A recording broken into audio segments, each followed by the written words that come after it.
welcome to our Every Kid Sports chat. And I really appreciate you taking your time today to be on our call. And I would just love to start with having you kind of introduce yourself and just tell everyone about what your role is right now and what you're doing for work.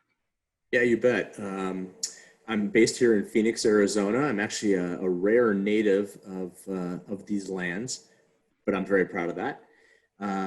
Yeah, in STEM sports, we are a STEM education company, and we provide supplemental curriculum to schools throughout the country and overseas and internationally that uses sports as the real-life application to teach STEM, science, technology, engineering, and math. Pretty unique combination, and we're making great strides in really in attempting the byproduct of what STEM is all about, and that's really to help young students find a career path where they can apply STEM skills and be ready for those jobs that will be waiting for them once their education comes to an end. Okay, awesome. That's great. So tell me a little bit about, your sports story. Like, what sports did you play? What has sport meant to you in your life?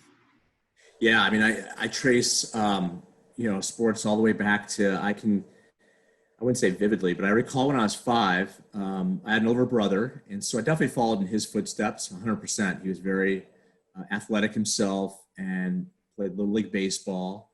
We played a lot of basketball. We probably tipped the scales more on the basketball side, playing at our local Jewish community center where we were gym rats. I mean, literally every Sunday, that's where we were, certainly for tournament and game play as youngsters, and then just for recreational purposes too. And in fact, you would never see this today, but this did actually happen in our lives.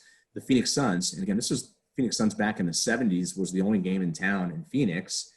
Their practice facility was where we played. It was at the JCC, and we would interact and intermingle. The locker room was our locker room, and it was like how you had to walk into the facilities. You go through the locker room, the men's locker room, and the guys would be in there. It was a wow factor. Probably not as great as if it occurred today, which we know that we wouldn't expect that. But we intermingled with those guys. My first dunk, was because Alvin Adams lifted me up and I dunked. So Awesome. We spent a lot of time at that J and playing a ton of basketball. I've gotten to revisit with friends, and social media allows you to do that. Hey, I played basketball with him when I was 10. And his dad was my coach, so that was fun. But, I really enjoyed playing. Basketball probably a little more than baseball, but I played a lot of baseball. I was annual Little League player, all the way up until I always forget the classifications. This is my bad. I forget what league I left in, but I think I played up through my sophomore year in high school, though I didn't play for my high school team. Wasn't that good. So I was the perennial right fielder. And basketball, my game was pretty good, decent. I was a little bit shorter and smaller of one of those players, but I really enjoyed the game. And then certainly, beyond that, I love to watch, and I'm I love to spectate for sure. Enjoy that. Awesome. So, one of the things that we're trying to talk about in this conversation is, what is the value of youth sports? Like, what does it mean to you now in your career, in your life, that you had those sports experiences, and how do you think it shaped you? Like, well, what have you learned from playing sports, and how does it show up in your life today? Yeah, I think if I look back, I think one of the things that pops for me, it's pretty interesting, is the physical activity nature of it. Obviously, that goes hand in hand. More recently in my adult life, I've been working out more, and I've realized that the guys that work out with me is kind of like a semi-private. So there's a few other guys that work out.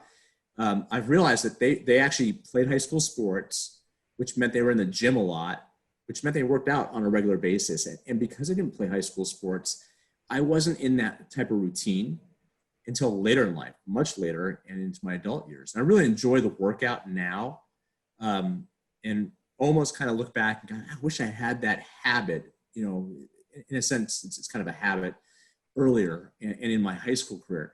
The only physical activity I got in high school was recreational, when I chose to do it. PE was, I don't even think PE was a requirement for me in high school, but the athletes, those that played sports, both male and female, the gym was their spot. And it just, that was one part that I think I didn't connect with until much later in life. And so I really identified and realized the importance of having that kind of regular physical activity. It's now part of me, definitely in tune with that now, but I wish I hadn't had another way to engage with more regularity, almost daily, at least 5 days a week. There's the hiking and the biking, which I do. And I did that as a youngster as well, but that's probably one part that I missed out on a little bit. Yeah. And how about other things like, like I know for me, one of the things I learned from sports is my determination and my ability to overcome, to really work at something and to practice something and to not take no as an answer. I mean, you lose a lot in sports, and, so that always translates to me. It's like, you got to lose to win, and it's part of how you learn. And I really learned that from sports. And, there's so many things that could go on and on, but what are some of those things for you that you think might have translated into how you are as a business owner and as a leader in your company and those kinds of things? Yeah, I think, things that come to mind are that kind of the collaboration and working as a team. I mean, I definitely recall a couple points in my basketball career as a youngster where I had really good coaches that really helped me see where my weaknesses were, but did it in a very constructive way. And I kind of recall at one point, I think a coach pulled me aside and said, I'm good. Fundamentally, I'm very good. And he thought there was a really good, chance I was going to play a lot, which was very important to me. I think it was right around 15. I think I might've been 16. And just kind of, again, it was a league that we competed. It wasn't at the high school level, but next step, I guess you could say. And that resonated with me that it meant that my game was good. I hadn't really been told that. And I was a value to the team. And he also explained to me the other ways that I could be more valuable. And because since I was a smaller player, I was a guard. I handled the ball quite a bit, and passing. He really equated how I could help a team to passing. And that's really resonated with me. And I don't play anymore. I'm kind of allergic to basketball courts, but that's a whole other story. I recognize the fact that okay, I'm okay with that. I didn't need to be the scorer. He really just pronounced how I could help the team. There was definitely an equation to how I could help myself get playing time. But I saw that, and I really, really learned from that. And so now in a career, yeah, I'm kind of a playmaker, right? But I also like to pass. I don't necessarily have to score or earn the accolades or be the one that actually, gets the, I guess you can say, small W's to get, those big wins. I am all about passing. I often think that I'm really good at kind of telling someone how they can do what needs to be done better than actually doing it. That sounds kind of weird, but I kind of get my way sometimes. But I can explain things very well and give that instruction. So I guess you could say I'm kind of a playmaker, yet I'm passing first. And so that's definitely equated. I'd also recall in baseball, I'll admit I wasn't very good. I was a smaller player. I had some success early, but then everyone grew and I didn't. And so that was a little bit of a hiccup that I had to work my way through. And I'll admit I was a little afraid of getting hit by the ball. So I was really very weak at the plate. And then I can almost remember this day when a parent came up to me and he just he didn't physically jostle me. But he jostled my psyche in saying, Jeff, just hang in there. It's not going to, everyone always says it's not going to hurt that bad if you get hit by a pitch, but it was something I was just hung up on.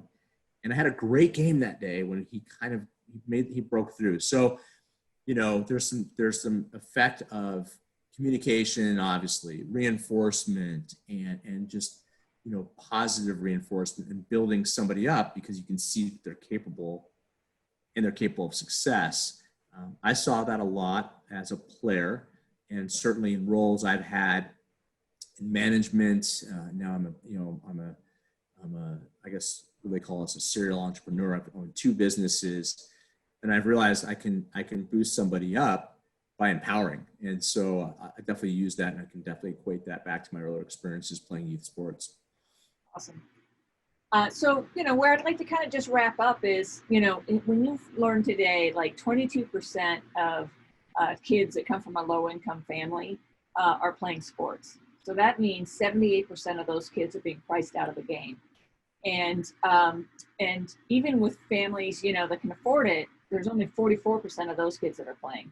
So it's this huge, you know, problem where kids just are not participating in youth sports, and we're seeing a decline. And some of it's because we have this super competitive model where we're forcing kids to specialize at a really young age.